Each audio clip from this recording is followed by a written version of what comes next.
A few weeks ago in my Telegram group, the topic of conversation was, is it pointless to help people in OFM? Now, the person who brought this up was Nexi, if you guys know him from VerifyMate, the Tinder verification bot thing. But basically what he said was it's pointless and not a good use of your time, because as soon as you identify yourself as somebody who knows something, knows stuff, then you are going to get peppered with questions from stupid people, and it's going to be annoying and distract you from what you are, what you should be doing. I'm paraphrasing. Maybe I fucked up his argument, but I'm pretty sure that's kind of the gist of what he was saying. He's like, well, I don't want to help people because then I'm going to have to, a bunch of people are going to DM me with dumb questions. I don't want to deal with it. So, I'm going to address that in this video. And what I'm going to talk about are my reasons why I don't think it's pointless and why I do it. Because I have very specific reasons for doing it. And that's it. And this is not a video of like, and here's why I'm a good person and Nexi's a bad person. It's not what this is going to be. So like, if you're looking for a drama video, it's not going to be the one. Okay. So let's get into the reasons. Number one, the first reason why I don't think it's pointless to help people in OFM is because I genuinely think it's fun. I enjoy it, right? It is enjoy. Yeah, it's kind of a grind to have to sit here and with my ring light and my, not super comfortable chair and fucking talk for like 2-3 hours, basically by myself with this headset on. It's a little bit of a grind, but I do enjoy it. I really do enjoy it. I like talking. And thinking to myself, yes, I'm talking now, and the people who watch this, they are going to enjoy it someday. Maybe it's only 50 people. Maybe it's only 100 people who watch this and enjoy it and are happy that I made the video. But it's a really nice like ego boost for me. Oh, that's maybe, okay, so we're going to roll this in. That's maybe a separate reason, but like that's one of the reasons why I think it's fun. Other reasons why I think it's fun, I like the sound of my own voice, I guess. Helping people, I guess my two favorite ways of helping people are really the blog, which I desperately need to give more attention to lately, and these YouTube videos. And if people DM me, fine, I'll help you. But like, that's less, now that I think about it, less interesting to me. I'll still do it if the question is not completely retarded.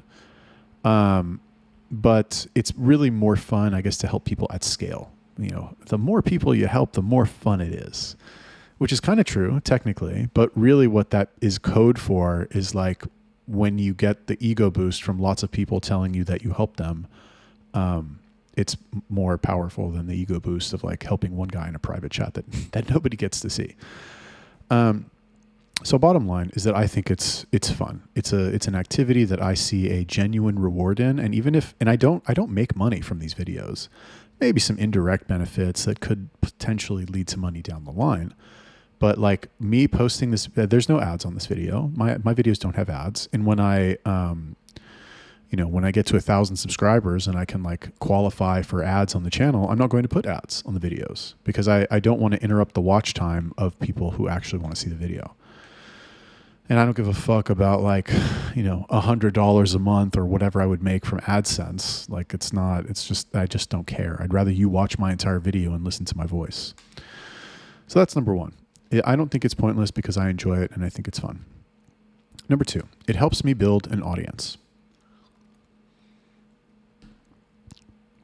So you guys are sleeping on the power of an audience. I mean, you guys know how powerful an audience can be, because most of you probably spend a good portion of your day building an audience for your OnlyFans creators, or nurturing the audience, or multiplying the audience in some way. Like you understand the power of people knowing who your girl is and following her Instagram or Twitter or whatever. Like, you guys know that. I don't need to fucking sell anybody on that. So then why would you not do the same thing for yourself? Why would you not do it for yourself? Now, most people don't do it for themselves. So like, it's an easy question to answer. But if you're really in it to win it, you know what I mean? And not everybody is. Not everybody is like, puts their face on their agency and says, yes, this is what I do. And a lot of people lie about it. A lot of people hide it. I understand. I get it. For whatever reason, I'm not going to go into that. But if you're not one of those people and you're open about what you do, then why aren't you creating content? Like you really should be creating content to help people, because the audience you can monetize infinitely. Really, it's not even really just about money. Yeah, okay, that's part of it. But you can get the audience to do anything you want. Well, not anything, but like if you have an audience, you know, I occasionally, I haven't really been like doing this much lately, but like if I have a thought and I want everybody that I know to hear my thoughts, I mean, let me list the ways that I can do it. I can make a video about it. I can write an article about it. I can write something in my group about it and pin it and send a fucking notification to everybody. I can write an email about it and send it to my email list. And I guess to a lesser extent, I can like post it on my Instagram, but I don't really do Instagram. I definitely don't do well, I mean, I have like OFM stuff on there. I'm not hiding it, but I'm not like, and you can be a model and you can do OFM, $10,000 a month. I do have a reel on there like that, but it's for models.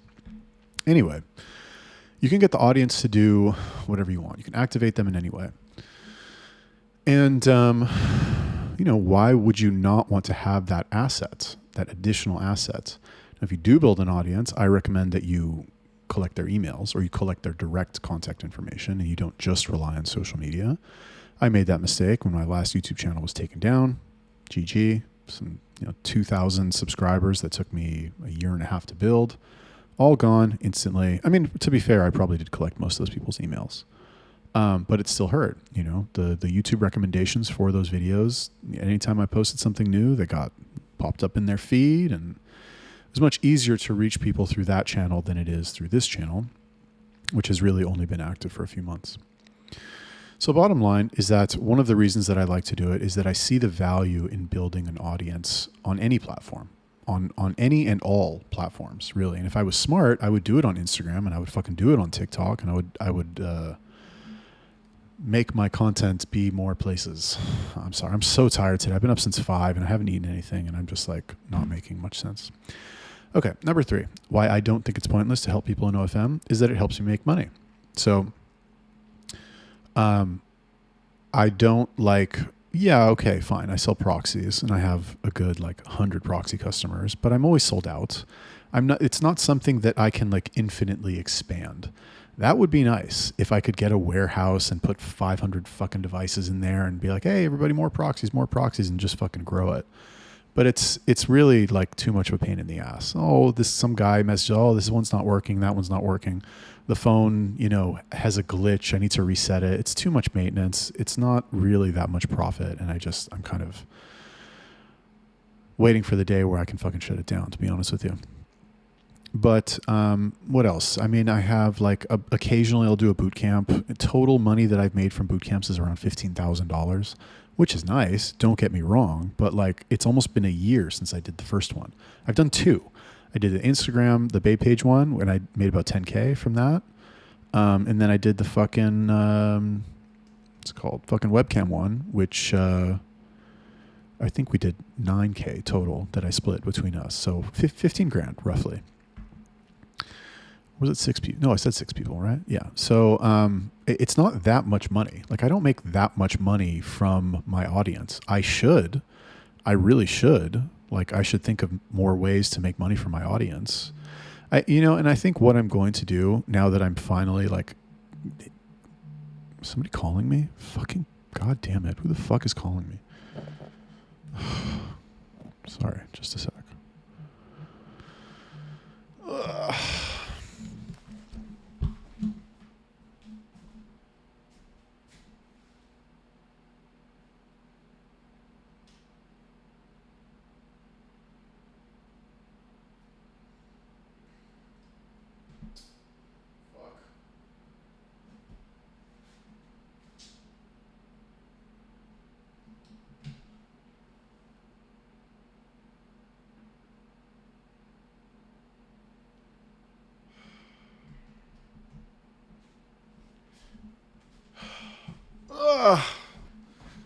Okay.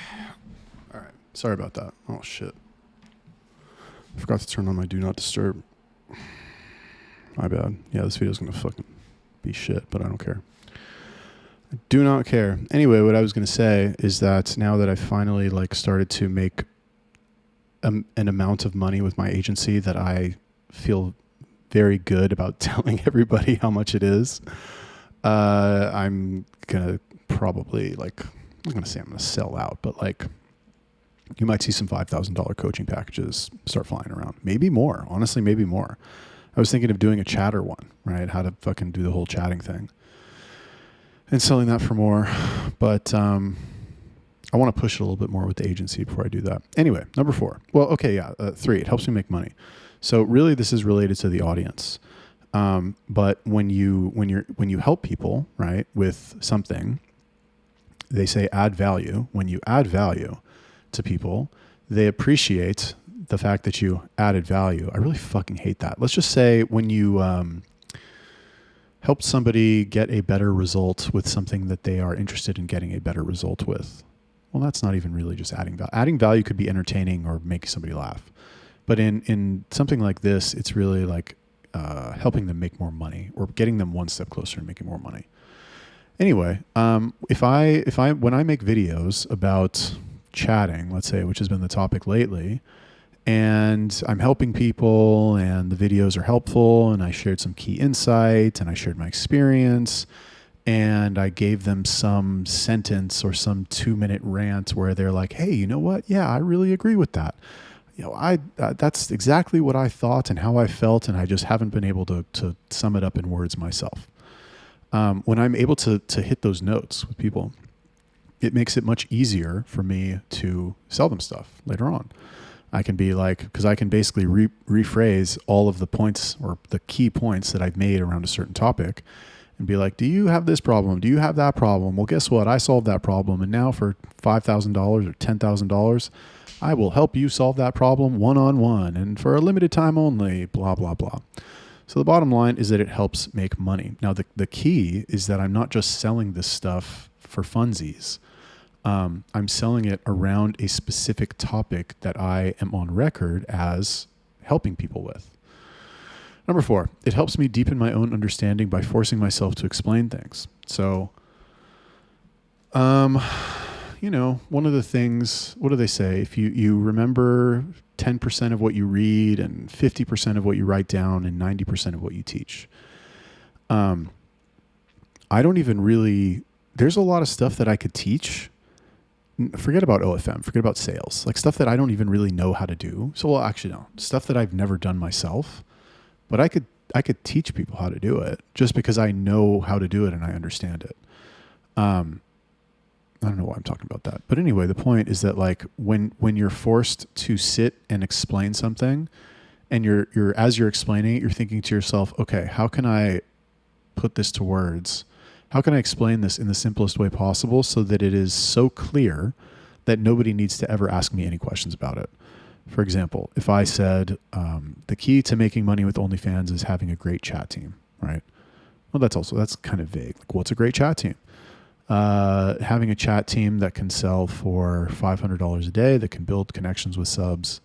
Anyway, you get what I'm saying. And I am not in the mood to make these videos right now. It's probably not a great time to make this type of video, like with this title. Not really making my case here. But even still, when I sit here and I power through it and I'm like, okay, I'm going to talk about these points and I'm going to fucking make my case. When you speak words into the world, you are, committing it to reality, let's say, right? I can think to myself, oh, I'm bored. I'm so bored. But if I only think that and I don't say anything, it's different than if I fucking say to everybody, oh, I'm so bored. I'm so bored. Right? Then it becomes more real, I guess is what I'm trying to say. So the power, your words have power. Your words carry weight. They're not harmless things. Anyway, bottom line is that, by me talking about OFM or something, some subsection of it or some skill set or something about it, it forces me to understand it better. And I think, I think we can all agree that like this is a very hot fucking industry and it's not showing any signs of slowing down. So don't you think that you would want to understand it as well as possible? Just saying. Number 5, it gives me a higher status. Okay. When you help somebody with something, when you teach somebody something, fucking bug, you are the dynamic of somebody teaching somebody else is that the person who is doing the teaching is in control. And when you are in control of an interaction, then you can get the other person to do what you want them to do. And I'm not saying I'm like, going to do anything bad or anything, but if every conversation that you have with somebody is some kind of negotiation. Every conversation that you have is at its core a power struggle. Is this person, am I better than this person? Is this person better than me? Are they going to do what I want to do? Or am I going to have to do what they want to do? You know what I mean? And I'm not saying that like talking about OFM is the magical cure to get everybody to do what you want them to do all the time, anytime. But it adds a little bit more weight on the scale of you being the person who is helping somebody else. Or of you being the more influential one, I should say. Now, that's not to say that there's no value in asking for help. There's also a lot of value in asking for help. There's a lot of value in asking for advice, like from a selfish standpoint. And I'm not even just talking about the advice. When people go out of their way to help you, they feel more, what is it? When people help you, when people do favors for you, they develop more of a like for you. I know there's a better way to say that, but you get what I'm saying. It's like psychologically proven. If you want to get somebody to like you, you ask them to do you a small favor. Oh, can you do this? Can you do that? Nothing crazy. Not like, can I borrow $1,000? But like, oh, can you do this for me? And by you doing that thing for them or them doing it for you, then they'll like you more. Anyway, the point is that if I, stand up here on my fucking authority box and I say, well, the trick to getting away with this is to just talk about what you did in your experience and not be the expert. You don't want to be the expert. You don't want to say, if you want to do this, you should do that. What you should say is, I got to take my own advice here, is I did this and this happened. So, when you do that, it gives you a higher status because you're positioning yourself as the teacher. Number 6, this is a pretty big one. Why I don't think it's pointless to help people in OFM is that it helps with networking.